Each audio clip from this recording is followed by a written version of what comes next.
ربنا من كده. أعوذ بالله من الشيطان الرجيم. بسم الله الرحمن الرحيم. ألم تر أن الله يسبح له من في السماوات والأرض والطير صافات كل قد علم صلاته وتسبيحه والله عليم بما يفعلون. بسم الله الرحمن الرحيم، والصلاة والسلام على نبينا محمد وعلى آله وأصحابه وسلم تسليما كثيرا. سبحانك لا علم لنا إلا ما علمتنا إنك أنت العليم الحكيم. أستغفر الله الذي لا إله إلا هو الحي القيوم وأتوب إليه. اللهم انفعنا بما علمتنا وعلمنا ما ينفعنا وزدنا علما. biye karisu ye hijriya bakele ani kemenani ani binani ani duru saharu jumada al-ula minye hijra sankalo duruna besunyi utani fulanai miladi nasaroka jate ba fulani mugani saba sankalo tani kelena besunyi o mugani woronai ambe dawda bumu masjid rajaq ambo kono. a'udhu billahi minash shaitanir rajim. alam tara anna allaha yusabbihu lahu ma fi samawati wal ardi ila akhir al aya. yukhbiru ta'ala ala banki bariya masamin koro talendo annahu yusabbihu lahu man fi samawati wal ardi ko fengo fembe sankaba wolon fulala ko fengo fembe dugu koloka ko abebe ale ala subhanallahi fo ko nim bebe subhanallahi fo ke ale alay ay min al malaikati wal anashi wal jan wal hayawan hatta al jammad munum be sanfe malikiyaw ani duguma hadama denw jinnaw feñanamaw hari ninte miwna abebe Allah subhanahu fo dan fembe kama qala ta'ala komi ala yafo aya wure kono cogomi tusabbihu lahu samawati sabu wal ardu man fihinna wa in min shay illa yusabbihu bihamdi rabbi walakin la tafqahuna tasbihahum. ala ko suratul isra'i kono ako sankaba wolon fula bale ala subhanallahi fo ani duguma kolo ani fiengo fembe dugu kolo kono ko foyde te fo o bebe ale ala subhanallahi fo me aw hadama dentu ka subhanallahi fo yum famude fembe be ala subhanallahi fo asabatira chide sallallahu alaihi wasallam sahih muslim kono ako ko ale kale to maka sana ale ka ke cidenye ko kulu do tumbe maka ko ne ale be teme kulu inka ko kulu imba ale fo ko me akele cidenye ko ate kulu nyoro do tukuni ko farade tumbe maka korona na ale be teme ka ba ale fo ko me ale kelem ko fe cidenya ta yorodo fembe abebe Allah subhanahu wa ta'ala fe nye dam fende hari nite minna. wa qawluhu ta'ala ni alaka kuma nako watayru safati kono nu be sanni duguce nu ka kamau nu bolendo nyogona wakati mu ka kamau samalendo nu be pana sanni duguce ko to kuto o chogola ko be ale ala subhanahu wa ay fi hali tayraniha tusabbihu rabbaha wa ta'buduhu ka kono pantoto ka to aka pani kono nana kamau mfenselendo bole nyogona abe Allah subhanahu wa ta'ala tigi Allah bato bitasbihi alhamaha warisadaha ilayhi abe Allah subhanahu wa ta'ala chogo mi ni Allah yereya abila katama kakanda katama wa huwa ya'lamu ma hiya fa'ilatu awa kono imbe fengo fenke fana Allah babedo tumana Abdurrahman Saadi ayenne ayat tawsiri ako fembebe Allah subhanahu wa ako fendo be Allah subhanahu wa ni Allah kanyamaro kanye ni wahu be chuma komi hadamade man yani mali komi ewa jinna ani hadamade ako do ko subhanahu wa Allah yere debe ayile hamu bila ula ubake komi fenyana mauto ani jammadatu donc minye jinna ni adama denta ulube Allah subhanahu wa ni wahawye ni alabe malikaw chima wahawbe chuma kunya marawbe Allah subhanahu wa iba Allah subhanahu wa ani ube Allah bato chokomi jinna uni hadama denta ye wahawye kabo alafe na be chide chuma bon minye ewa fenya na mautoye ani jammadatu uluka subhanahu wa ani uluka bato wayala kaili hamude katuma waye ilhamu ya famu chogo ni alaba bila katuma abu kabato chogo wali haja qala taala ninde ko sala ko kullu qad alima salatahu wa tasbihahu aw nunum be min fuleninye ala ya kelenkele la dunya ika salli chogo bi ala bato chogo me ala yila dunya wala ibe ala subhanahu wa chogo me ala yila dunya wala jinani hada madenta ala yulu la dunya uka salli chogo anu kasbala fo chogo la ni wahawiye fenyana mauto ni jammadatu ala yu ulul dunya uka bato chogo uka salli chogo nuka sone fo chogo bi ilham ni ilhamu ya ni ala ya chuma ay kullu qad arsadahu ila tariqatihi wa masalakihi fi ibadatihi lillahi jalla jalla nunum be min fuleninye ala ya bebila sira ka be kanda ka bila sira ewa ka bila ka sira ka ana ka donyoro abe ala bato chokomi ala ya kelenkele kanda ka toma wala min fuleninye Abdurrahman Sariya tawsir fula tawsir fulo bunka sir fule ka min fo fimu fenye danfende ala ya la dunya akabato chogola ana ka sumala fo chogo ala ya danfen kelenkele la dunya itala ibe salli ala chogomi ibe ala bato chogomi ibe ala subhanahu wa chogomi ala yedam fen kelenkele la dunya ka bato chogola o ko fi ala nana fo summa akhbar annahu alimu bi jami'i zalika o ko fi ala nanan kibariya ko ala be bodo abe do fana abe bedo ka bato chogodo la yakhfa alayhi min zalika shay'un foyte dogo alalla wodi yato li haja qala taala wode ko salaku masamin kortareno wallahu alimu bima yafalun awadam fin kelenkele be min kay kabato chogola ani ka sumana la fo chogola ala babedo ni nye tawsir folo Abdurrahman Sariya ayin tawsirite burun kasir fana tawsirite dam fin be ala yila dunya kabato chogola ani ka salli chogo awa ala be bedo fana be kabato do fana be min ka babedo ni nya tawsir do a tawsir do fana akwa beseka ke fana kullu qad alima salatahu wa tasbihahu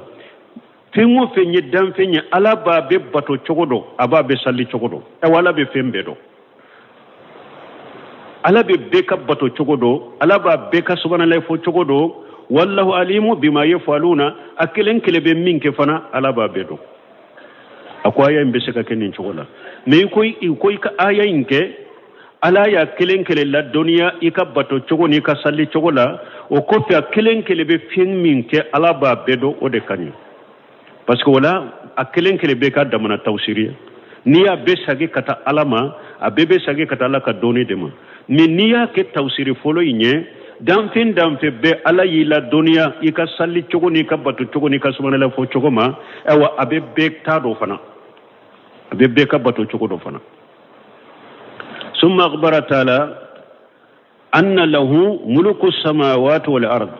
وكفى لنا ننكبريا ko sankamolum fulan marali ale ala de taye duma kulum marali ale de taye fa huwa li hakim al mutasarrif ala de kiri tige bagaye ala de be ko boli sankabani dugu kolola la muaqiba li hukmihi no bo bagate ala ka kirula wa huwa li ilahu al ma'bud ala de yebbato masaye alladhi la tambaghi li ibadatu illa lahu masammi ni bato man kam masammi ni alete bato man ka fuye ni alate wa ila allahi almashiru laban beke kata aladema ko waya makala ولله ملك السماوات والأرض وإلى الله المصير ولله ملك السماوات والأرض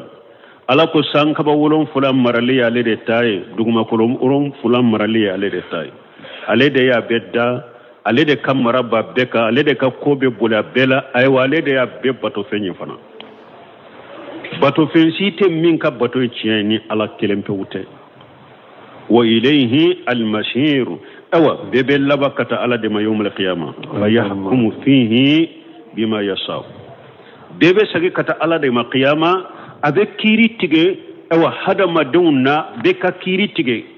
jogo min nyaajia li yajzi alladhina asawu bima amilu ona rasulatu najmi kono mugo munu nye bara jugu ke qiyama jokunye munye puru ka mugo sara munu nye bara jugu ke ku sara ka bara jugu la fa huwa alqahirul malik ala yede dammasaye ala de maralikalay lahu alhukmu fi dunya wal ukhra كيري على التاجين عن الآخرة وله الحمد في الأولى والآخرة تنوبي على التاجين عن الآخرة ألم تر أن الله يزجي سحابا ثم يؤلف بينه ثم يجعله ركاما فترى الورق يخرج من خلاله وينزل من السماء من جبال فيها من برد فيصيب به من يشاء ويصرفه عن من يشاء يكاد سنا برقه يذهب بالأبصار يذكر تعالى أنه يسوق السحاب بقدرته ألا بافو مسامين كورتالينو كو علي على دبي كبانو السما ناكا شيبايا وأول ما ينشئها وهي الدئيفة كبانو فلو الله فلندو وقت مني على باكي كبانو دلا أفلو الله فلندو وهو الإرزاز ودي رزازوني معنى ألاكو ألم ترى أكو يالا إما يوا أن الله يجي صحابة ala de masay nabe kabanogo tige folo ni kabanogo ni samba fe kafi kabar bombe tige ni samfela de folo tige misenu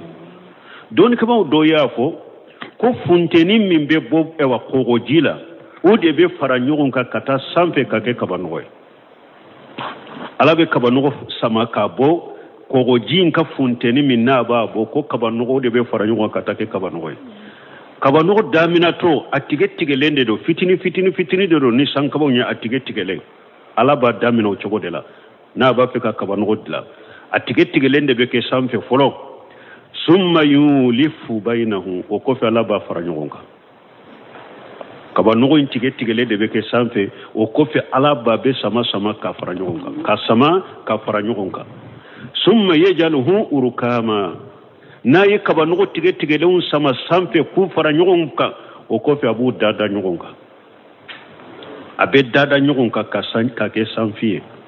fataral wadiqa yakhruju min qilalihi nakira sanji ayafi ala ya latige sanji kana ni sanji nye yawa nali damina inya de be sanji kisela nabe boni kabanogo inkono na ekajiki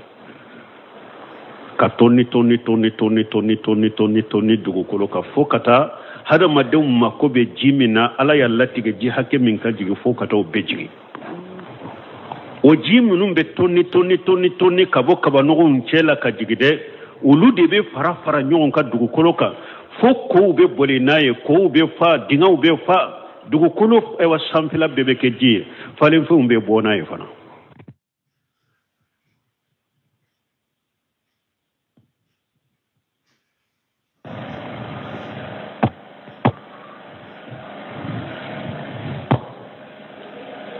o ji min bɛ toni dɔɔni ka bɔ kabanɔgɔ kɔnɔ ka jigin dugukolo kan o de bɛ fara fara ɲɔgɔn kan a bɛ kɛ ji woyo ye dugukolo ko kanna kan k'o kelen kelen bɛ fa k'i ka hakɛ t'a la farenfɛnw yiriw bɛ min n'a ye falenfɛnw bɛ min n'a ye falenfɛnw bɛ falen n'a ye ala de ye masa n'a bɛ nin kɛ wa yunazzilu minas samai min jibali fiha min baradi donc o kɔfɛ summa yulafu bainahu ay yajma'uhu bara tafarruquhi kaba nugun tigɛlen kɔfɛ ala b'a bɛɛ fara ɲɔgɔn kan summa yajaluhu rukama ay mutarakiman ay yarkabu ba'duhu ba'da o kɔfɛ ala bɛ kaba nugun yɛlɛ ɲɔgɔn kan k'a da ɲɔgɔn kan fataral wadiqa al mataru ibe sanji ye yakhriju min qilalihi ay min qullihi وكجا قراها ابن عباس والدهاق سانجي كيسين ببوني كبانوغو انچه كنا دوغو كولوكا وقوله وينزل من السماء من جبال فيها من برد قال بعض النحات بن كثير كن نحو تغو دوكو من الاولى لابتداء القيات كم من فلو لابتداء القيات وثانية للتبوئيد معنى من فلو ينيري معنى سمايا ينبو يرومي من فلنا ينيري أدو سمايا يندو وثالثة لبيان الجنس من سبنا ويدي من بسمايا من بجيكي كاليتي بانجيه وهذا إنما يجيء على قول من جهب من المفسرين إلى أن قوله بنكسر كوني من النوف ورتشو ميته أكون نمبي سبتي كتات أو توسير كلاو دكا كماكا توسير كلاو منونكو من جبال فيها من برد معناه أن في السماء جبال أن من النون تشوفو مسيسا وبيتا توسير كلاو ككما دكا توسير كلاو منونكو كو من جبال فيها من برد معناه أن في السماء جبال ولكو كوكلو دو دي بسانفي جبال برد كوكلو دو دي بسانفي كلو من سمالين دو كجوكو ينجل الله منها البرد كو ألا بسمايا نيزي مني ewa fem min be jigi sumaya min be jigi sanji no fe ko ala ba tige ka bo kulu inde la kaji ko kulu do de be sanfe kulu min ye sumaya asumaya la madero ko sumaya min be jigi ko ala ba tige o kulu inde la kaji wa ma man jala li jibala ha huna ibaratu kinayati an sahab me tawsir kalam mununye jibalu min fulen ni tawsirela munun nyake ko ayi ala kala nyini be kaba nogo inde be ke sanfe komi kulo tawsirela do fana tarofe ko mim jibali koroyre mana ko ala kambe kaba nogo inde ma ko ala kaba nogo inde wele ko kulo na be fara nyogon ka sanfe ka ke komi kulo mo munun ni aya tawsiri ken ni fa inna min saniyatan inda haja al-ibtida'i li qayyati aida donc ulu bolo mini fulanna obekede mimbe bokuluna adanyoro obeko de tuguni lakinnaha badalu min al-ula wallahu alam me ubafo mini badalu min al-ula abeka wa ya Allahu alam me la kula le ka tawsir fulafo kayrawla abeko minni aya tawsir fulabala tawsir fulo wa yunazzilu minas samai ala be jigini ke kabo sanfe minali jibali kabo kulu do la sanfe wayeda antara tawsiri tu akon na hawtu do yake munya tawsiri folo minali jibali bo kulu do be sanfe kulu min sumalendo o kulu yi ala be jigini ke kabo kulu na fiha sanji kono min baradi ala be sumaya do jigi sumaya do bo okuluna ka jigi sanji kono ni nye tawsir foloy doko kulu do de be sanfi min sumalendo sanji jigi to ala be sumaya do tige kabo okuluna ka jigi sanji kono abe jigi ni sanji abe jigi sanji nofe min ko ayi tawsir fulanna ko min al jibal ala kambe kabano de ma ala be kabano da sanfe ka dada nyogon ka komi kulu o kofi abe sanji bo kabano ina ka sagi ka sumaya ni neji bo kabano ina ka jigi sanji nofe wa qawluhu ta'ala fayusaha o kalana fayusibu bihi man yasha awa ni awa sanji njigina ube sumaya min be jigi sanji nofe ala be alashe mugoma aya kanu akashe mugomunuma uyashirifuhu amman yasau ala ba ayele makabo mugoka ya kanu kayele makabo mugomununka ni fana tawsir bun kasir ko yuhtamalu an yakuna al muradu bi qawlihi fayushibu bihi ako abeshe kata la nyini kake fayushibu bihi ay bima yanzilu minas samai min naw'i al matar wal barad fayushibu bihi beshe kake mana ala be sanji min jigi kabo sanfe ani ala be sumaya min jigi kabo sanfe la nyini be koya ala be sanji ni sumaya abe ala she mugoma abe mugu soro mugu mununye ala jiabe ke uluma nemay ala ba yele makabo mugoma fana mugu mununni aye ala jiabe ke uluma la jabay donc faysubu bi tawsir polo abe sagi kata sanji ma ani sumaya min be jigi sanji kono فيكون قوله فيصيب به من يشاء الرحمة لهم ولا نيوف أفو تقولا على بسنجي أني سميا أبا جيجي مغوكا مغموني على جيا رحمة لهم كاكوما نيماي ويصرفه أمن يشاء أي ويوقره أنهم القيسا مغو دوفنا بي على بسنجي ترى كامنا أتجيجي أولوكا ni akalla nyini abe sanji ni sumaya jigi mogo doka ni aka jenye ka ke uluma nemai abe sanji ani sumaya mina kamo mogo do fanama ni nya tawsir doye wa yuhtamalu at-tawsir fulana be sekata fana an yakuna li muradu bi qawlihi fayusibu bihi la nyini beke fayusibu bihi la nyini beke ay bil baradi niqamatan ala man yasha lima fihi من نسر شمارهم وإتلاف جرويهم وسجارهم أو أبسك كيف نفيشي بهم بسك ساقي كتا سمايا إما ألا بسمايا من جيجي نيزيني سمايا من جيجي أو سانجين فك ألا بالاشي مغو دوما كاكوما جنغا كتاي باسكي أسمايا سوكو بي هذا مدينك إريد بيتشاري أبي إريد نشينا أبي سنك في ونشينا أبي إريد نشينا asumaya sugu na jigina yoro medro abe seneke fe uncinya abe iri de uncinya abe iri uncinya wala fayushibe buhi ala be sumaya illa se mugo doma ka kuma janga kataye wa yasrifuhu amman yasha wa rahmata bihim ala be sumaya nyele makabe mugo doka fana ka ke uluma nemay nin tawsir fula debe nin fana la nin chokola kata يكاد سنا برقه يكاد وقوله تعالى يكاد سنا برقه ni ala ko akasuru mana sanyegeruyi ayele yeji habbil abusari abeto doni da ka hada maden nyatige ka boyla katanai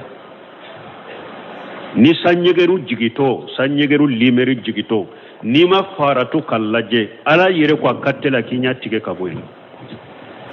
ayele forelendo chokomi odiato do bafo ko san yegerito a limeri mimbe mene a yegerito ko ikana to kallaje ko amanyi nyama donc ala yere fule ko de fuya yakadu sana barqihi ala ko kasru san yegeruni aywa minye aywa ayele yajhab bil absar abeto doni de katane hada made nyaay san yegeru limeri ay yakadu daw barqihi akateli san yegeruni minye alimeriye min shiddatihi aka limeri gele yali koso يقتف لأبصار إذا تبعته وترأته أكتلي أكينيا تغنيا لجي كما بنكسر ريافو أكتلي سنجرون ليمري من بمنين نيتورا كينيا تولا كاللجي أبتو دوني دا كينيا تغي كبويلا نيا لجي يقلب الله الليل والنهار على دي مساي نابي سوني تلي نابو يلما سونو تلي ويلما لي دوهي مونيه وقتو دولا سو بسرونيا تلي بجانيا وقتو دولا تلي بجانيا سو بسرونيا وقتو دولا اوا تلي بسمايا سو بكالايا وقتو دولا سو كنونا سو فلا بكالايا تلي فلا بسمايا وقتو دولا فنا ebe hera soro sufela la tilefela beke ima bone wakati dola ebe bone soro tilefela la sufela beke ima hera ye nimbeye sunu tile yelema mali ala de masay nabe sunu tile yelema ay yatasarrafu fihima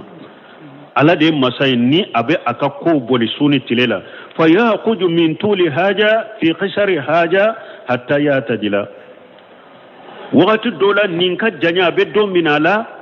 donc kado faran ninka surunya ka fo ubebe dala kenya wakati dola sunu tile be dala kenya do su leru wani tile leru abe kenya summa ya'khudhu min hajan fi hajan fayatulu alladhi kana qasiran wa yaghsiru alladhi kana tawila ukofe na yasuru sunu tile kaja nyoma ni sude kaja ala beseka abe suka leru domina ku faratile ka katile janya sube sonya wakati dola fana ni tile fana de kajja suka suru abetile ka leru do mina ku fara sufela be janya tile be sonya wallahu huwa almutasarrifu fi jalika bi amrihi wa qahrihi wa ijatihi wa ilmihi awa ala de baka ko boli yawa suni tile na ni chogola na ka nyamar koye anaka karabaliye anaka shebayaye anaka doniye إن في ذلك لعبرة لأولي الأبصار أوا تلني سون يغون فالي من فلنين وقتو دولا وبينا دالا كنيه وقتو دولا نينا جنيا نينا سورنيا وقتو دولا نينا سورنيا نينا جنيا وقتو دولا نينا سمايا نينا كلايا وقتو دولا نينا كلا نيفانا نينا سمايا وقتو دولا هيرا بيبولو نينا وقتو دولا ينا بوني سورو نينا على دي مسا من بين نونون كتي nabe akako bali sanni jugu ewa sufila ani tilefela ni fule ni nye uyelema chogo min fule min nye inna fi jalika la ibrata li ulul absar jate minani tagashibe ninna mugo kelenkele mugo min ni kaddu sukumbe yelike mugo min yeddu sukun yeli tigiye ni kaddu sukumbe yelike jate minabe ibolo ninna ay la dalilan ala ajamatihi ta'ala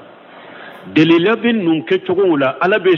sufela ni tilefela fale chogo min nin chogo munun fora delila bula kayirela ko ala yemasa min kabo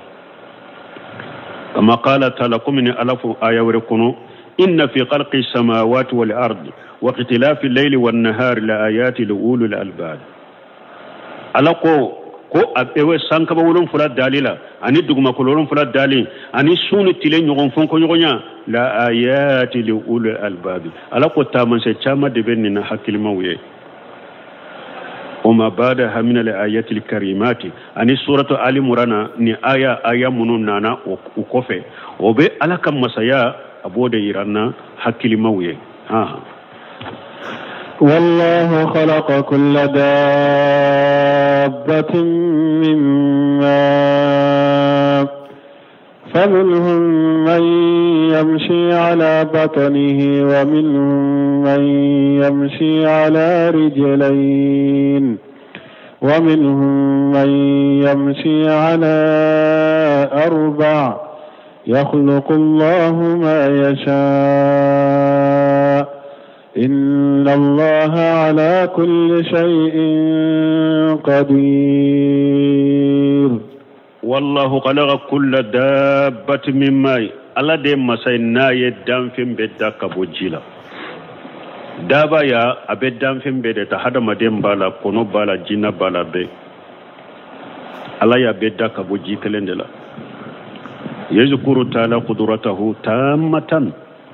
ala baka sheba yadda falin ranna wa sultanahu li azima ana kan masayabba fi khalqihi akaddam fiuna في قلقه أنواع المخلوقات على اختلاف أشكالها وألوانها على بكا مسايرنا أنا كا إوا دالي دفلي أسيبا دفلي نكا مسايا بايرنا أيا كدام فيوندا كوكنونيا تشاما مني أني كاليتي تشاما وحركاتها أنو كلا مغا تشوكو كلنتي بيني كلا مغا تشوكو وسكناتها anu ukasabati chogo beni kasabati chogo te kelenye mimma iwahidi me abedara kabojji kele me katama chogo te kelenye kaddan chogo te kelenye kanya namu ya chogo te kelenye dan fe undo be uluka wuri wakati ye sufela de uludu be chare ko ka garjage nyin tilefela ulu be dade utebo motuye dan fe undo fana be tilefela de ulu be chari ko ka garjage nyini sufela ulu bedda me abedara kabo jikelendela be abedde danyoro kele abedana kabo fenkelendela me ukalla noniya bora nyugona la halaw bora nyugona kalite bora nyugona ewa dun chogo balo chogo bora nyugona sabati chogo bora nyugona la maga chogo bora nyugona kaba ko bade nununye kode nube alaka masaya yirila ka fu hada madim man ka bato tile danfen sila ni ala kelem pewte nimbeka wala ta ko wallahu khalaqa kulla dabatin min ma'i ala ye danfen bedda ka boji kelendela bella waji me ka farauka faminuhum man yamshi ala batanihi danfen do be ulube tama ukono deka kali hayyati wa ma shakalaha komisa ani fi munum be komisa ulube tama ukono deka kafuru abe bora la waji kerenela me ulube tama ukono ka wa minhum man yamshi ala rijlayni dan fi ndo be ulube tama shem fula deka kali insani wa kathir min at-tayr um abdurrahman sarra wa fa kathir min at-tayr bun kathir ko kali insani wa at-tayr komi hadama don ani kono ufana ulube tama fula deka shem fula deka wa minhum man yamshi ala arba'i dan fe ndo be ulube tama shenani deka kali an'ami wa sha'iril hayawanat komi baga marale munum bambulo nyame mishi sagaba ani fe nyana mauto ulube tama shenani deka mi abe bora jikele de la fana nimbe ngunuma nimbe tama konoka nimbe tama shemfulaka nimbe tama shenanika abe fana dara kabo jikele de la me ukaddan ko bora nyogon koro wori ato li haja qala ninde ko salako yakhluqu Allahu ma yasha ala debe fenda min dali ala jiya ay bi qudratihi naka shebaye li annahu ma sha kana wa ma lam yasau lam yakun parce que ni ala ye min kan wode be ke ni ala ma min kan aka wote ke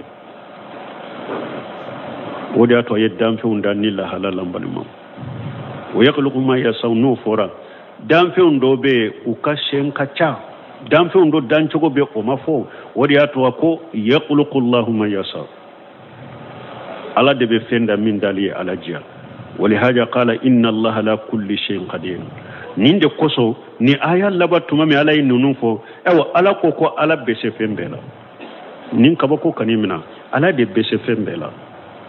مين بيسي فمبلا ودي ياتو اين نينكي كدام فمبدا كبو ابي دارا كبو فنكلنا مين وكا دانچو تكلني وكا كاليتو تكلني وكا نونيا تكلني وكا لما چو تكلني وكا سباتي چو تكلني tama chogo te kelenye shewun te kelenye dun chogo te kelenye hada madembe dumuni kenu boloy bagaw fule ewa ni ebe jimi ka jifile de be bolo ibata kado idala nu lube dumuni ko be dumuni kenu dade nu be mi ube mi uni dade direti kado jila nimbe alaka kabako ni alaka masayai nimbe ya iranna hadama do foi kana bato kafarani alaka foi kana wole kafarani alaka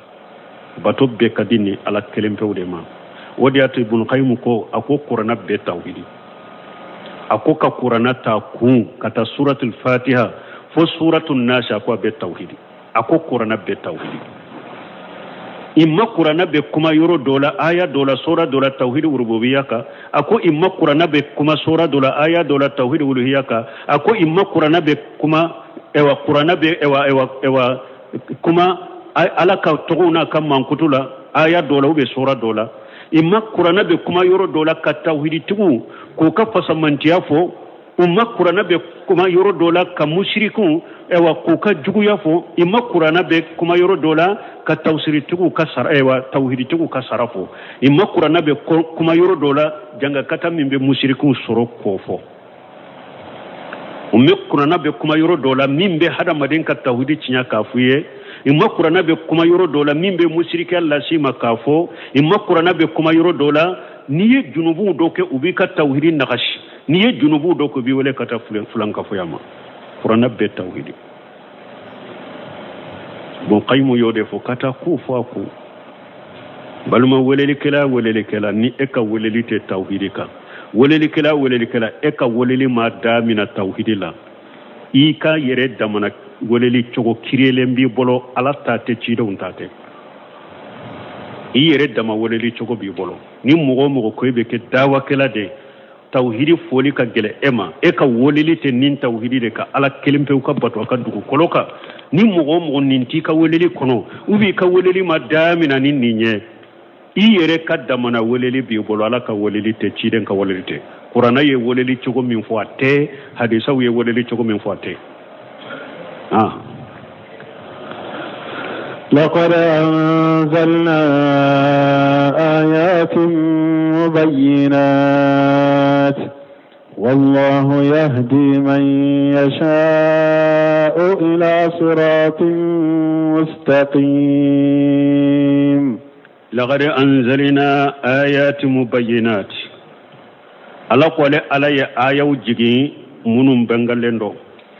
يقرر تعالى أنه أنزل في هذا القرآن من الحكم والأمثال البينة المحكمة كثيرة جدا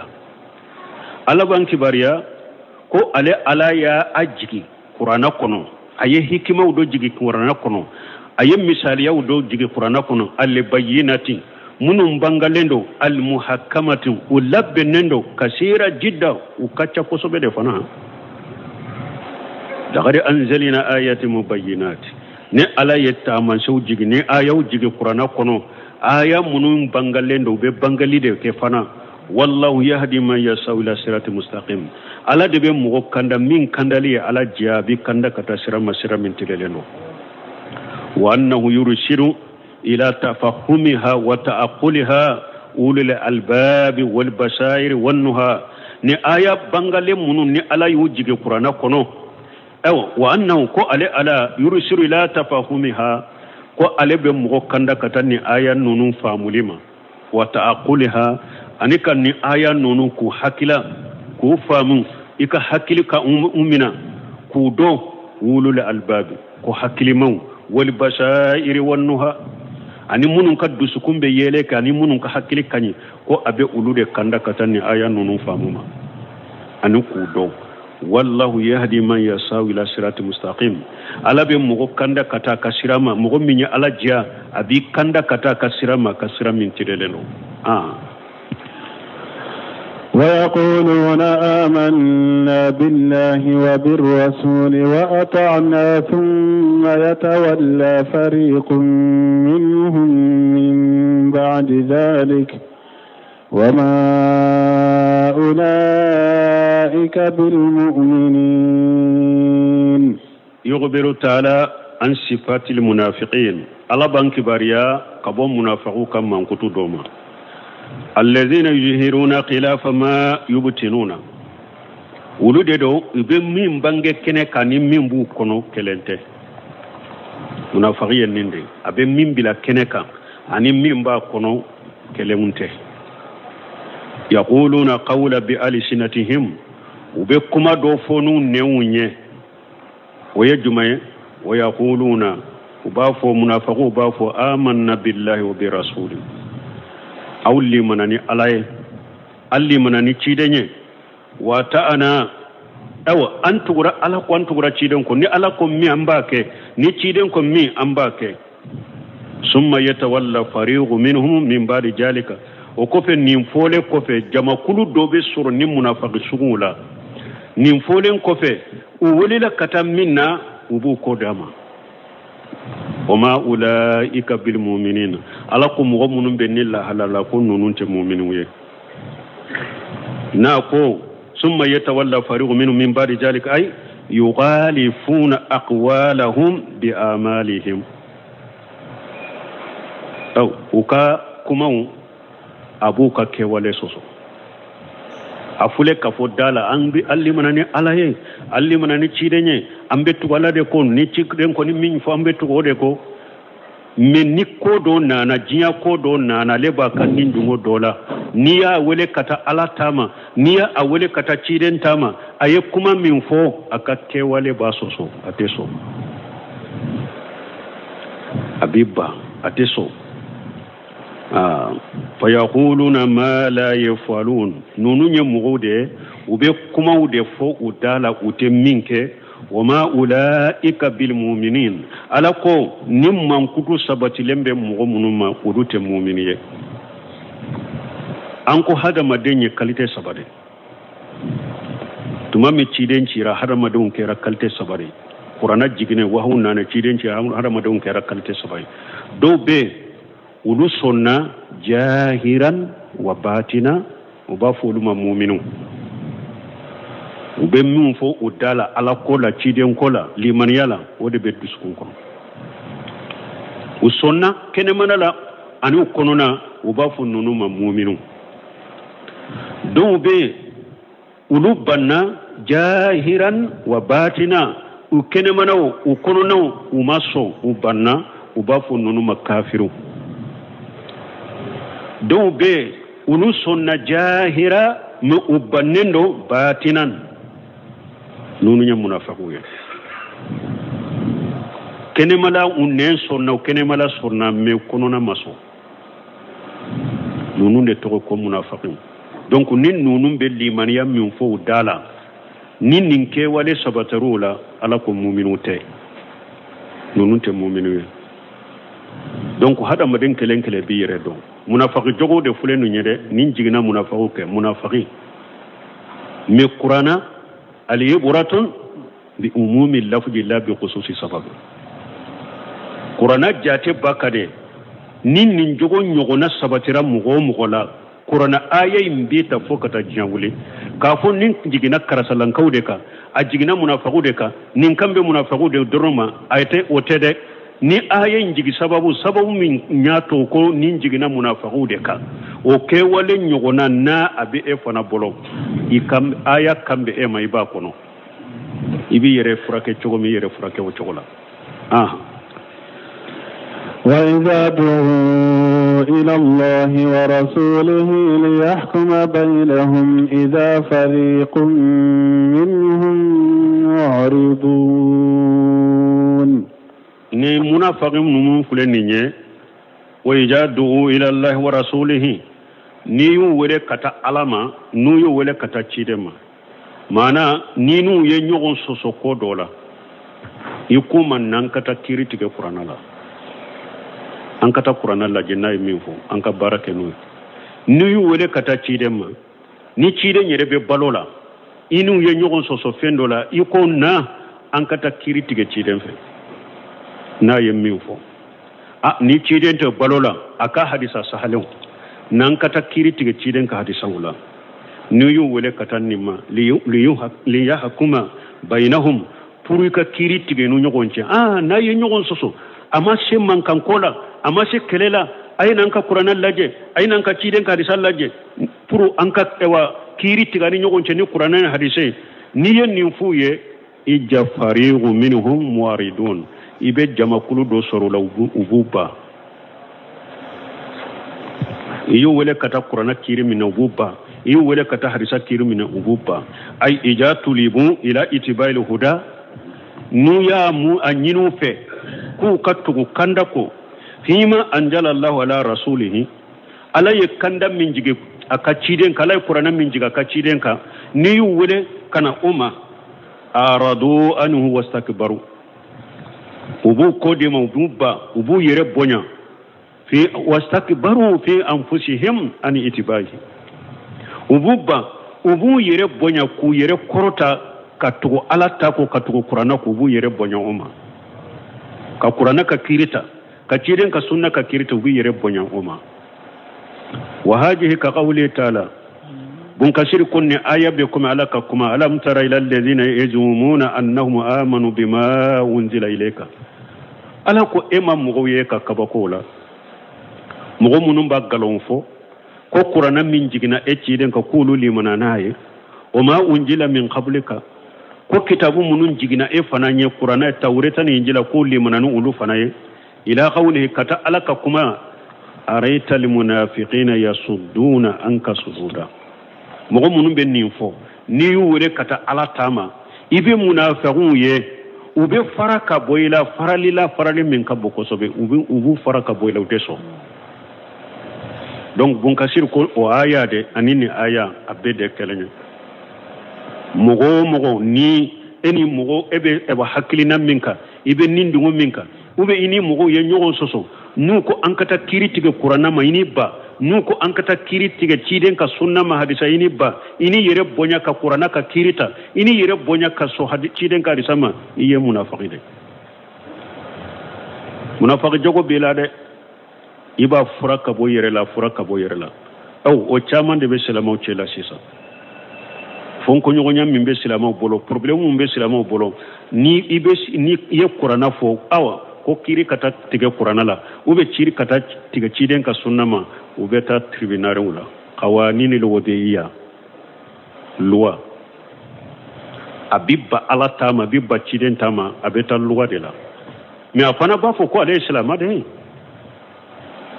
qur'ana ba bolo bi manne bila islam la demba mo kan kam mo folo wa un te fe ngore do ni islamiyata ete fe ngore de ni islamiyate nu ko ankata kiri tige qur'ana ni sunna munna e ba fo ankata luala ankata tribunal e ko ilibana ni qur'ana de jigna ka qur'ana de e ka kitabu ye e ka ciden ka hadisa sahale umbe e be tam munyini tribunal la qawani li wadi loi ni mo min ye islama yere haqiqa e ko ye islama de e ye mu'mini de iye min fo idala iko an chonna ni ala tade aw limana ni ala de aw limana ni cidenye ebe fo mogo min dala munna ebe ta kiri tige loi la ka qur'ana to ka disate kalima mi to ite mu'mini ye iba fo idade la ti duskun kono munafiqi de ye silama ko ni beta loi la de aten sagola do de ngole jakwa nimata na dogoya na bugo na do kasola jakwa besekilata emi yere e matani yere do de yiwele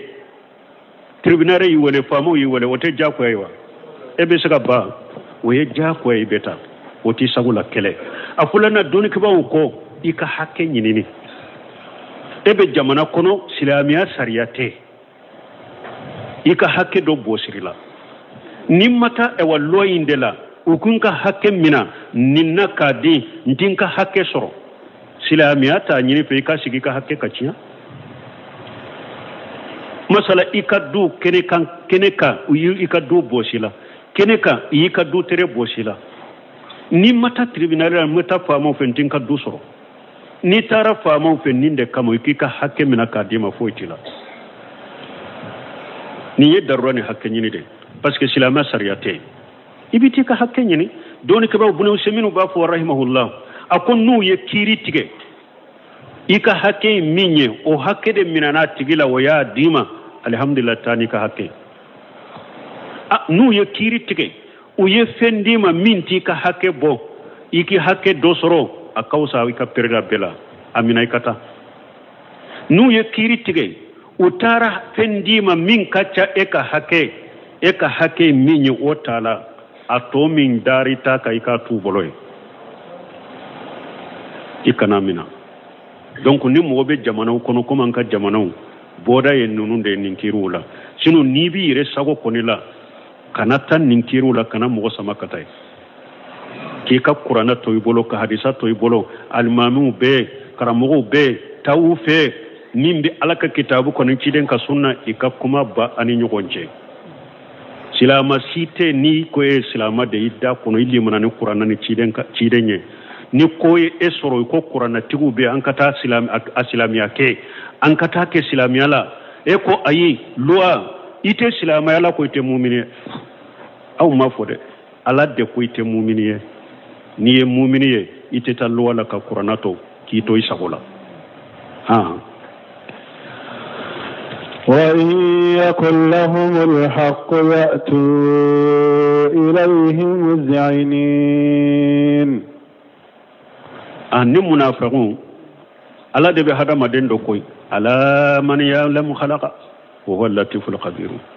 ألا كو وإن يكون لهم الحق من نا ياسر نم منافقين من فلان نيا وله كو أكنا كيري كتيجي ني قرانا كيري كتيجي نيجين كسونا نابيبا minna ya soro tinya bale de bolon na tara kiri tigeni qur'ana be tinya de ale de ma na tara kiri tigeni ciden ka sunna ciden ka hadisa be tinya de ale de ma ya tuna ilaihi mujinina ubena kiri tige qur'ana la ubena kiri tige ciden ka hadisa la mujinina qadiina jalilina umma jigilende bena ukololendo majignendo bena jonna kana kiritige qur'ana ne hadisa la parce que wabado qur'ana ne hadisa be cinya de dama abolito bena abena e wa kiritige qur'ana ma abena kiritige hadisa ma yere majigile ayere majigile akolole ya anye silamu de ninde kata nyew fe makade fente mandine kan nimbo e ni ko min keranyere ni nyogonje an kana qur'ana duran kana silamu fode galo comme ayado sisa tinya bare do boro qur'ana ni qur'ana ta benna tama hadisa ta benna tama abena yere kolole mbena sisa ka suruna ya suru ewa qur'ana fe tinya ta bolo hadisa fe tinya ta bolo tena beta loi de la menna ya do tinya ba bolo yoromi qur'ana be tinya dama yoromi hadisa be tinya dama yoromi abena kirin tige qur'ana ne hadisa la a mujinina ewa abdurrahman sadi ko qadiina jalilina umajigile nyere ni uyere kololende bena wala bunka sir ko ijadu ila Allah wa rasuli li hakum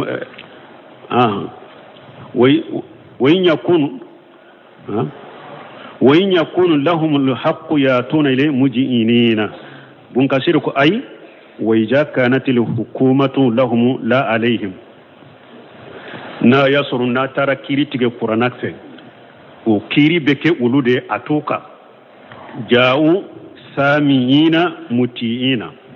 mujiinina alaya tawsir munye jawu bina samiyina nuba ulame mutiina ubetu ko wala ubeso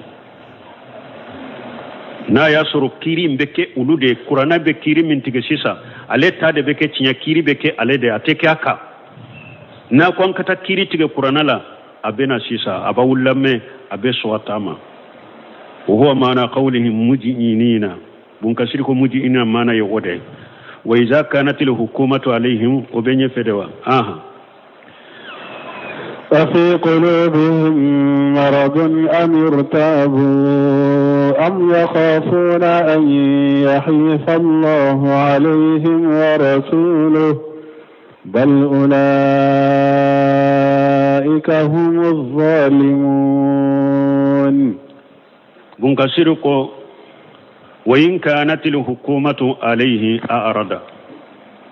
من ننتج أنت من منا ونتيا بابولو نكيري بجاء أدل لا قرآن كنو أبنا أباو لمي أبسو أوتاما من نا ياسر كيري مباكاري شياتا لدي برو نانا كيري تيجي قرآن وسنة كيري مبي عليكاري أعرض حبيبا ودا إلى خير الحق abawule kwa kata kiri tige chinyata nala wa habba yatahakama ila khairin nabi sallallahu alaihi wasallam abakan wakata kiri tige mogo wore fe minte chiden ka kiriye li yurawija batilahu samma pour akata ka galo nyagambi o yorola faida anuhu awwala lam yakun an al-i'tiqad minhu anna dhalika huwa al-haqq بل لأنه موافق لهواه فلولا أي كلولي منك كتاتشياما أما كلولي كتاتشياما ko pasige cinya do de aye kololi ke kata cinya mare puru abenna ninduma wali haja ninde koso lamma qala fali haqqu qasdahu tumami cinya ya kalla nyini soso abdala anhu ila khairihi ajengena kabo cinyama kata cinya tanama ko kiri kata tige bo nin jogo be mugo fanala munafaqi jogo de do munafaqi jogo do ni cinya ba bulo yoromi abe so ala tama be cho ciden tama harisa fule ciden ka harisa yere fule ciden ka yere uko ciden yere kote asonna ciden tama ko po ciden ta de dowa na ciden tama ko ciden ta e cinya de wa abenna ni ndu modema men ni ciden ta mi mabbe anin dungoma iye ciden ta fo wa togo be boda fo ni hadisa fo ko ciden ko te esla hadisa nyere hadisa ko yere ko kacha ko hadisa de fu be ko hadisu do be yere ko o konendo ko hadisa do yere bo ye galonde tige kada ciden hadisa yere nyi fula sahara fulowa ni ko ni hadisa ko ni ka kenede hadisa yere eska hadisa wore mana min nin tate kele nyobe fara nyogon ka chogode aya hadisa fara nyogon ka sa donc nimbe be hadama de munafiqu ka jogola bambantiya doro ka ba ala tama ka baci den tam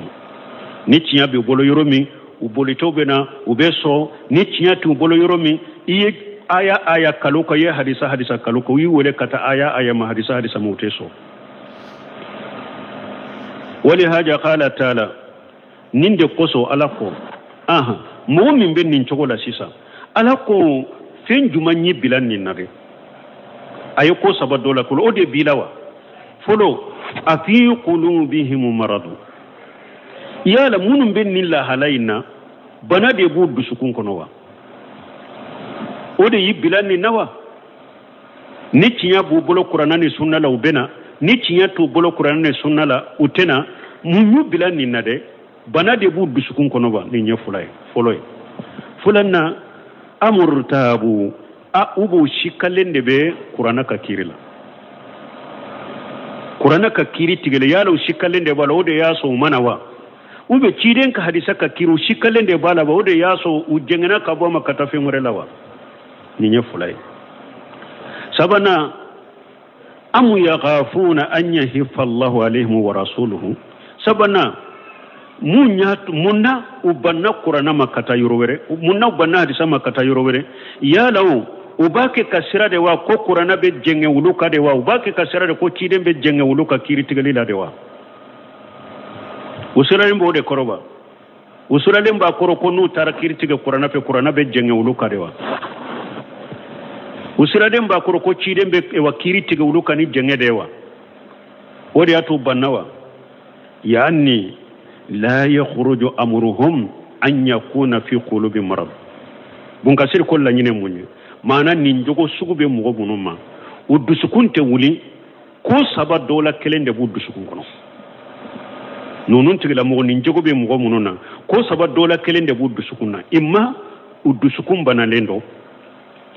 lajimu laha dusukun bana inkera sababu kan nin ko la suma aw qad arada laha sakku fi dini ube fulana ube ashikalembe dinala ashikalembe qur'anala ashikalembe ciden kari saula ode ya bilanina aw yaghafuna an yajura Allah wa rasuluhu alaihim fil hukmi ube sabana ubake kasira kunnan tara kiritige ala taala ala be jenganka kiritige lila nan tara kiritige ciden be jenganka abakiri jenganka wa ayyamma kana aw bunkashir ko nin tigi kera choko akera raba bana inde biddu sukun kono wode yato ibanna alata mai banna ciden tamawa akera sawa isi kalembe dina inde la qur'ana ni sunna de la ode ibba ciden tama ewa alata ma ciden tamawa akera sawa isirana de ni kiri tigara ni qur'ana kana kiri tige kani jenge ube ni tara kiri tige hadisa uni ciden kana kiri tige ni ika jenge akera kelen keleye min kuni ibale ni banna alatama fahuwa kufuru kafir ya dero فهو كفر كافر يدرو donc akera say banna ala tama ko bana de bi dusukun kono akera say banna ala tama ko shikalen de be dina lawa akera say ibanna ala ne ciden tama wa ko ibeshira ukana jengi kade wa ayyaman kana fa huwa kufru wa ayyaman kana fa huwa kufrun mahadun kafiriya haqiqa dero kafiriya qalasile wallahu alimu bi kulli minhum وما هو متوي عليه من هذه الصفات أو تما بون كسيري يرين فوقو والله عليم بكل منهم أو مؤمن بن شغلا على بودو وما هو منتوي عليه من هذه الصفات أني مؤمن ni dusukun na kurulem ne dusukun kurulem be nin ko suguma ni man kutube mu'minun dusukun kono ala budo mo nin ko sugu de bu dusukun kono ala ba bedo ala kan kisala kan tangam balimo silamiya kono balmo niye qur'ana tawsiru ta ka hadisauta mo chama be silamiya kono bi abe silamiya fo kadambe kata silamiya man balimo niya ka fota na ka ketallaje iba sura ni silamiya te foila ani silamiya yoro kaja utogo de silamiya fule yamfe silamo fule yamfe jian laban ka silamiya yode ko dia to nya desera kase an desera kanyasi soro silamiya la parce que ko munun be qur'ana kono ko munun be ciden ka hadisa kono silamiya yere haqiqa ye munye minye ni ya ye qur'ana kono kaye hadisa kono silamo be kere silamiya fule yamfe silamo fule yamfe illa ma rahima rabbi wala hinna kelen mununa ambe ala dele ala ka silamo sagi ka to ka dina haqiqa ma ukasso kallimana nu ka qur'ana kallimana ni bal ulaika humuz zalimun ay bal humuz zalimun al fajiruna mana nun tigla mo nunun de tonyali kelaw ye nunun de fajiru ye wallahu wa rasuluhu mubra'ani mimma yajunnuna alana ka ciden fula bari lembe ni munafiqu bake kam min jigi kata alana ka min bisigiya kata alana ka ciden makube jenge wulu kade alana ka ciden bari lembe uluma wa mutawahhimuna min al-hayf wal jawri ubake ka ewa mime wa miriye ko ala be jenge wulu kare ciden be jenge wulu kare alana ka ciden bari lembe wulu fulama wa ta'ala Allah wa rasuluhu anjalika ala ana cide ku korota lendo kabo uma subhanakallahumma rabbuna bihamdika ashhadu an la ilaha illa anta astaghfiruka wa atubu ilaik